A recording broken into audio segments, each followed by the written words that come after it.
computer. Okay, guys. Right, we are going to tonight's session is on I'm going to share my screen first. For this is for people who have dialed in, and thank you very much. Tonight's session is on bike sessions and how to get the best out of your bike fitness and strength. This is thanks for the guys who've dialed in. We've a couple of people in the room, and we'll go through the standard, and then we'll take any Q&A as we go along. Okay. All right. So bike sessions. Oops. I also discovered when I've got 3 screens, it makes a lot of sense. We'll talk about the different type of bike sessions. We'll talk about how you combine them, and we'll just take any sort of Q&A on that. So I know I kind of deliberately almost clickbaited this session with how to become a powerful cyclist, which we will reveal hints and tricks to do that. But I also want to reveal, sorry, there is no silver bullet. There's no one session that we will discuss here that if you do it every second day that you'll start increasing your FTP by 20%, and you'll start being able to hold 30, 40 kilometers in your 70.3 Ironman spins. But we'll talk through the logic about how you kind of how your plan's built, how and why it's built, and you get a bit more understanding about what you possibly might do a little bit more of and might do a little bit less of. Okay, that apparently, according to Google, is a silver bullet, which I've never really seen. Okay, so the first type of sessions we'll talk about, and you'll see a lot of these in my plans, are aerobic or endurance sessions. You'll see a lot of these in our base period, which we are talking about where we actually are building up your aerobic fitness. Oh, hang on 1 second. We've got someone in the waiting room. And there you go. That's Jason joined in. Hey, Jason, how are you? So I'm just in the middle of discussing the different type of bike sessions. So we start off that in the base period, as in when we're building up our fitness and our stamina, there will be a large number of aerobic or endurance sessions. And the type of, and I've highlighted here what we're going, oops, shouldn't have clicked there. You're really working on a lot of your actual aerobic capacity, so your lungs, to be honest, your fitness. But obviously enough, you're going to be hitting, when you're doing the cycle sessions, you're also exercising kind of the big important muscle groups for cycling, which are your glutes and your quads. These are not actually my glutes, but they're actually a model. So these are the things that we will, the muscle groups you will be targeting. And a lot of people will see in the indoor sessions, a lot of these are your endurance sessions, which have your Z1, Z2, and again there's a lot of ones where we will build up the actual duration of you actually staying in that kind of low intensity zone, but it also just builds up you're exercising the muscles, you're building up your ability to kind of take in oxygen as a part of your energy system that we're working on, and just build up your fitness. The outdoor equivalent is just long, easy miles. And again, these are done with your friends, with your club mates. And the key is not to kind of clobber yourself. A lot of age groupers make the mistake of going out with their local club, and they hop straight into the intermediate or advanced level, and they're working way too hard. They're out of breath. They're getting dropped. They're having a surge to catch up. This puts your energy system in a different place than you want to be. So in base, it's all about long, easy miles. How much of those miles you do outside is also dependent on weather, and this is a good time you can actually get away with some sort of indoor turbo options and Zwift and Trainer Road, etc. So as I said, the main thing you're working on at this stage, guys, is your lungs. And do you want to add anything on that, Mark, in terms of our aerobic endurance sessions?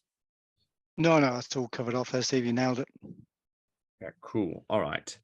Now the next part that we'll talk about is oops, there we go.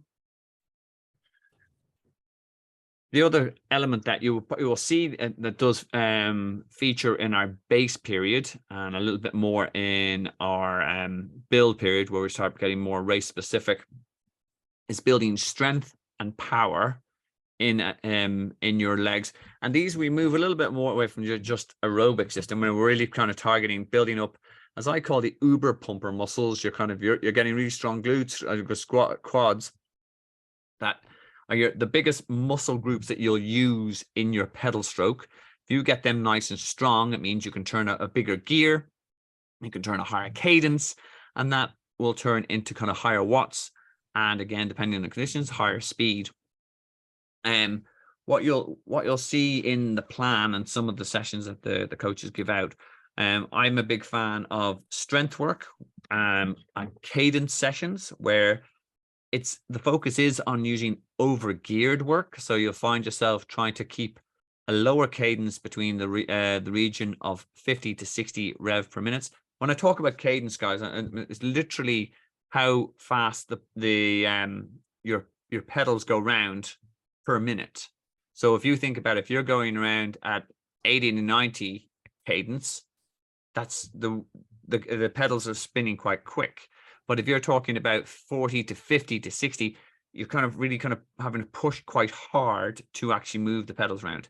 And what that does is that engages your bigger muscles, like your glutes, like your quads, because you have to push through the pedal stroke and really kind of get power down. So for me, I use strength work here as sessions. I use low cadence turbo sessions, where you're actually you're putting yourself in that big a gear that you actually you're forcing yourself to go slowly, but have to push the muscles. In terms of outdoor sessions, what this would equate to is actually long bikes, but involving a lot more climbing. You know yourself, when you're going up a climb and you really have to push the gear, even if you go down to like your lower gears, but your cadence is still around 40 to 50 revs per minute. That means that you're having to work hard to get up the hill. I also like what I call grinder sessions, which is you use the same hill, but you try to go up a constant speed, but putting yourself in a harder gear as you do 4 or 5 repeats of that hill. Well, that means that you're forcing yourself to control the stroke.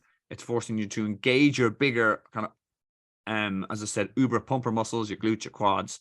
And again, over time, these build up, there's a lot of strength in those muscle groups, which you can turn into speed come race day. Mark, do you want to add anything on that, or?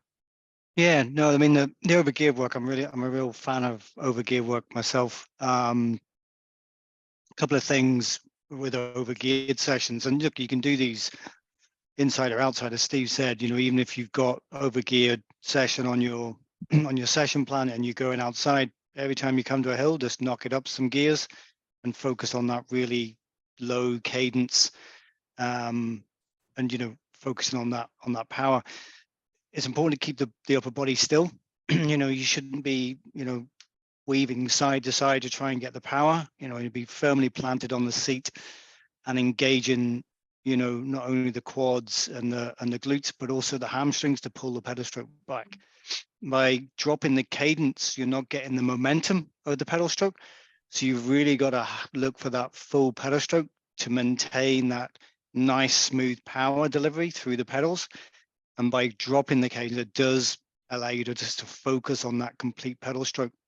If you're not engaging your hamstrings, you're missing a third of the pedal stroke, and therefore you'll have that really spiky power. Rather, if you're really more efficient with that pedal stroke, it's nice and smooth, you'll keep the constant power, and you're engaging the whole of your lower body to basically get that strength and power to go up a climb. Generally, you're not really working the cardiovascular system. It is all leg power, so it's a great session to do to build that leg strength. Yeah.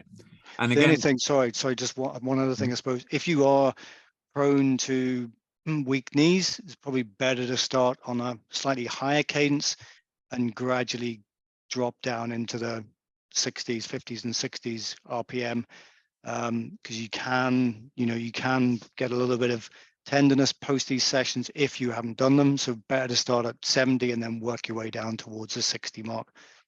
Yeah, really valid point. And again, as I said, and the thing for me with these sessions is how this typically translates into race day is if you build up these uber pumper muscles, I said, and you sort of go, okay, right, but that doesn't mean I'm a climber, really. I said, no, because what happens is when you get onto the flat, if your course is flat, that power on the ability to turn a higher gear at a higher cadence turns into raw speed. And also, yes, if you have done a lot of climbing and power work, as in when it comes to hill, you're going to blast over that rather than suddenly get and like there's nothing worse than you've made a good sort of inroads into the cycle leg, and then you see all these big climber guys just fly up, and you go, wonder how do they get there? And they're all different shapes and sizes, but that's what it is. So it makes you a good climber, and again on the flats, it also makes you very good in terms of power. Colin, question for you. You have your hand up. Yeah, no, just in terms of when you're trying to kind of you're trying to build muscle mass here, I guess, like are you kind of targeting duration, hill duration, kind of inclines, or are you mixing and matches? Like how would you kind of target specific type of hill session like that? Yeah, no, it's a good question. To me, actually, I actually tweak this a little bit depending on the course that the person is doing. So for example, someone's doing 70.3 Mallorca. I get them to look for a kind of a long draggy climb that's going to take a while. If someone's doing 70.3 Marbella, I get them to do more short punchy climbs and just do them as repeats. I talk a little bit about them, and that's a different variety in terms of, and we talk about this in the speed work. But for the muscle mass, if you can get a longer climb of around 6 to 8%, and it goes for a couple of K, brilliant. That's it, because then you don't even have to think about it. You drop into the gear and you just grind up, and it just forces you, again, Mark says, getting that nice smooth pedal stroke. Would you agree with that, Mark, or anything else? No, absolutely. Yeah, I think anything higher than sort of 6 to 8%, you then really, straining the gears to try and get up, or you're coming out of the saddle, which then sort of defeats the purpose of what we're trying to achieve with the overgeared stuff. Yeah. Does that answer your question, Colin? Yeah, no, it's good. I'm kind of thinking of it nearly from a weight training point of view, like where it's you do sets and reps, and just trying to equivocate, I suppose, between the two. Like I guess there's a kind of like, yeah, you're kind of running slightly anaerobically with this, like I guess, in order to get that kind of strength gain. Yeah. And there is, and we talk a little bit about the next one as well, and we talk a little bit of how you can use strength work to complement this. But for these guys, as in for these sort of strength power sessions, I like to have the muscle groups switched on, and then just was it for longer periods of time, as in rather than like if you're trying to do a squat or something, that's whatever 3 sets of like 12 reps, and you're going for like something that's a very heavy weight. This, you're kind of just literally kind of grinding up for whatever 5-6 minutes, and it just makes you a little bit bulletproof in the glute area. Gotcha. Yeah. Cool, but good question, and thank you very much. Alrighty, I will Just move check on. the lobby, Steve. Pardon? Just check the lobby. Oh yeah, check the lobby. In the lobby. Where? No, we're good in the lobby wise. Okay. Rightio. Next up is now. We're talking speed sessions, obviously enough. Where, as I said, we talked a little bit about as in sort of like building up your lungs, building up your aerobic capacity, and also building up the muscle mass. That's going to be useless unless you can go. If we just train you to have one gear, as in 2 gears, stop and go. So this time we hit again. You're hitting the same muscle groups, glutes, quads. But I also, for me, as in you're engaging for the speed work, you have to engage all of the muscle groups. Now, again, you cannot complete a full pedal stroke unless you're engaging your hamstrings and your calves. But for me, I like to think that you're really targeting the strength work. It's your glutes and your quads. This I always think about, you're hitting your hamstrings as well, your calves, because again, it's that full smooth pedal upstroke, or was it then downstroke as well, and making sure it's nice and smooth and efficient.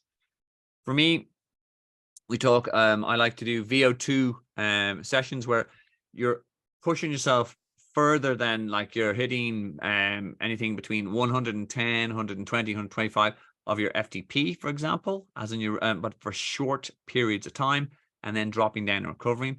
It just actually forces you to go into that really deep, dark place where you have to work very hard, but you're also making yourself go completely anaerobic, as in like you're out of breath a little. You're sort of your muscles are then you can't just use oxygen to get yourself through that. Again, it forces you to be a little bit more efficient in the pedal stroke, and you also have to push a bigger gear faster. We also do threshold work as well for indoor sessions. Sweet spot tempo is good again, because this actually will simulate the race conditions, because you will be even for Ironman, you'll be going a little bit higher than you would race pace for a bit of a longer duration. That teaches you to kind of hold that pace, hold that speed for a little bit longer. Again, interspaced by decent recovery, allows your body to create the lactate, and then sort of break it down as your recovery periods, then go over that lactate threshold again, and then come back down again. So they're the type of indoor sessions we talk about. Outdoor, I like to do some shorter, sharper hill repeats, as in, this is back to your point, Colin. You'd actually go for like elevation of between 10 to 12 degrees elevation, but like for short periods, like as in like for 500 meters, and you just try to belt up that, come down, recover, and then back up. It just puts you into that lactate area.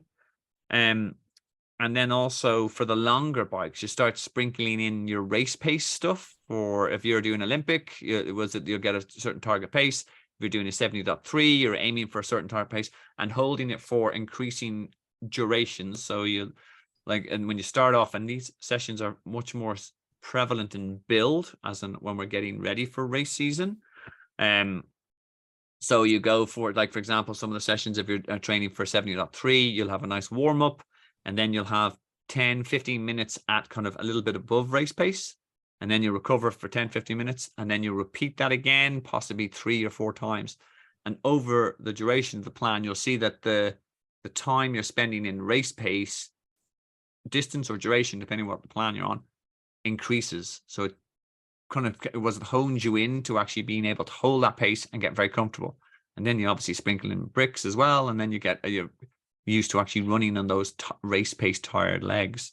So then that's how you start sprinkling in speed work. Mark, anything to add on that? Yeah, I mean, there's the VO2 sessions, they can't be underestimated. You know, they are tough, but what it does, it teaches you to suffer.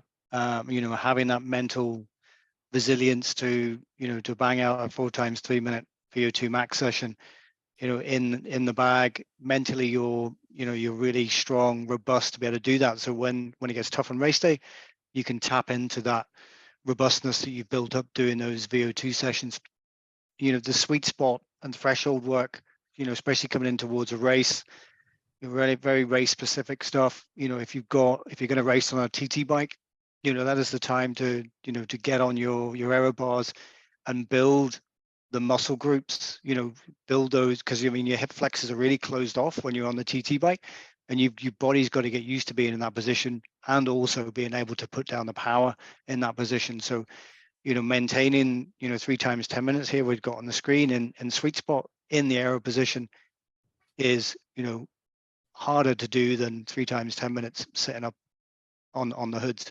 So it is worthwhile, taking time, putting the effort into the turbos to maintain that aero position.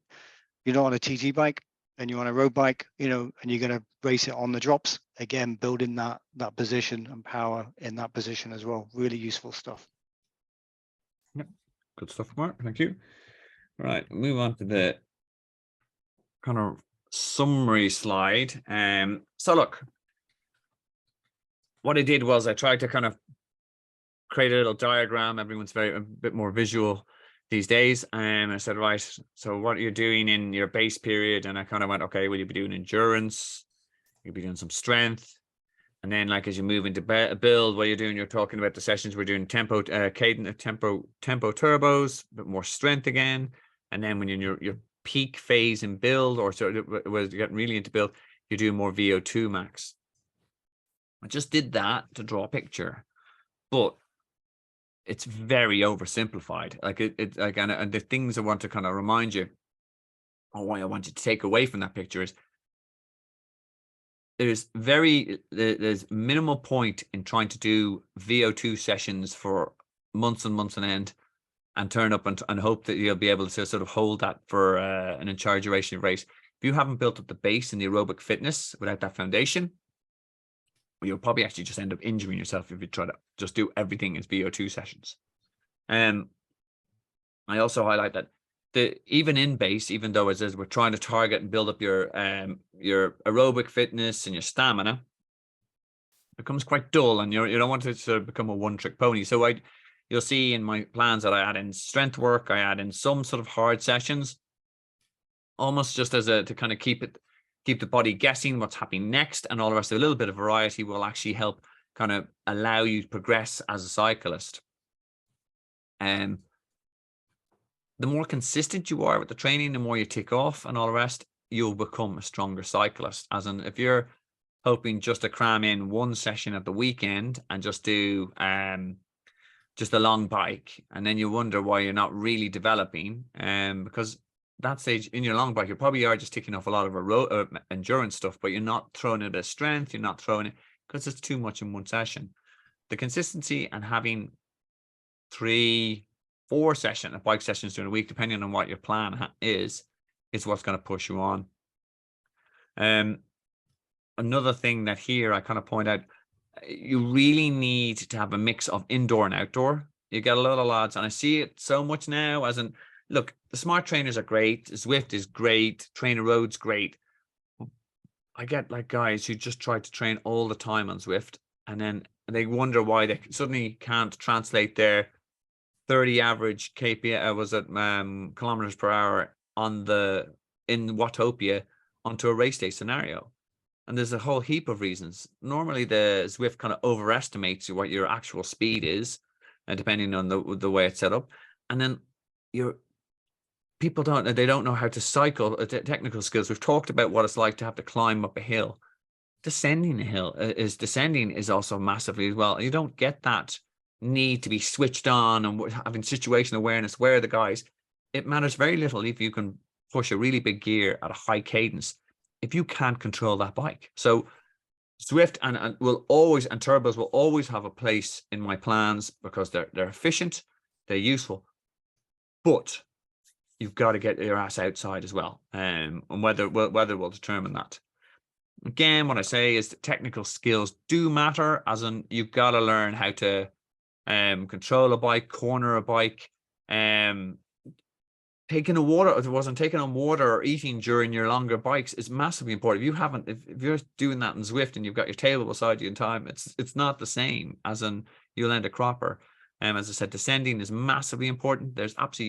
You might get to the top of the hill, and then because you're a nervous descender from lack of practice, you'll lose places, you'll lose time just going down the descents.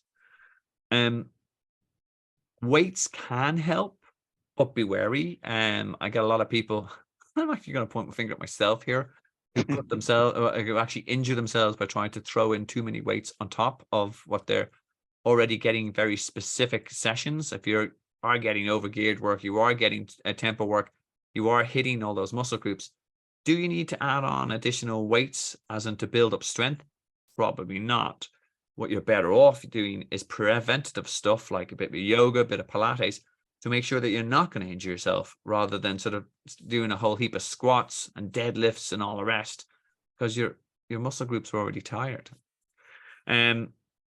Listening to the body is absolutely key. As Mark said there, if you have bad knees and stuff, like, don't just because the session says I've got to grind this out at 40 to 50 cadence, if your knees are killing yourself, ease yourself in, as in go, okay, well, what's 75 was it RPM will work for the moment. Okay, the knees are grand, I can add that in, and it might be the point you can never go past whatever 65, but that's what your body's telling you. The build is harder efforts, and again, not only is this important for actually, as Mark referenced as well, getting comfortable dealing with that, mentally robust, as in you're knowing that this is uncomfortable, but I know that if I hold this, it actually gets into a rhythm, and I can hold this now for whatever, an hour, and I'm I'm smashed my Olympic bike time, la la la. So that's key.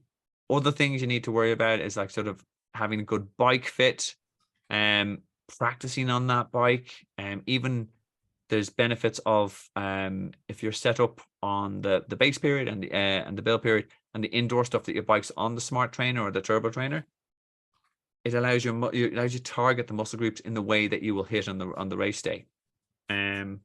So again, back to there's no silver bullet, but a good combination of endurance work, strength work, and speed work will make you a better cyclist in the end of the day. You want anything to add to that, Mark? Or Yeah, just the consistency piece, green across the board in Training Peaks is what we're looking for. That is key to becoming stronger and better in this game. The downhill stuff Steve has mentioned there, so important to be, good, have good race skills and descending skills. I was racing in Mallorca, 70.3 last year, and a friend of mine was on a road bike. I was on the TT bike, and we got to the top of the climb at the same time, and then he just dropped me on the descent. TT bike is a little bit harder to control around hairpins, but even so, he's just a way better descender than me, and he must have taken 5 minutes out of me on a descent. So it is key, spending your life on Swift, albeit as good crack and racing and all the rest of it. And I didn't realize, Steve, you were telling me I don't ride at 40k an hour on the. That's not real. What? No, and also your avatar has a full set of hair, which is a complete false advertising. Damn. All right, need to change that. Getting those road skills, technical skills built up, is key as well. And also, as Mark is saying there as well, there's even in base, I'm a big fan of. I'm an advocate. Look, if you can go out cycling with some friends, that actually gets you awareness of cyclists around you, and situational awareness in a race is key. Because if you cycle on your own the entire time, and some lad suddenly bails beside you on the left or the right, depending on what country you're racing in, it can give you the little bit of the yips, and you go like, oh God. But if you're quite used to being, up and overing with your club mates and the rest, you're more comfortable in the environment. And I see a lot of novice cyclists making that mistake. There you go. All right, guys. I'm going to stop the recording. We're going to have a little bit of Q&A. We can talk about cycling stuff, or we can talk about whatever questions you have. For those who've dialed in and watched, thank you very much. And again, if you do have questions, drop myself or Mark an email to info@smartenduranceSolutions.com. All right, and we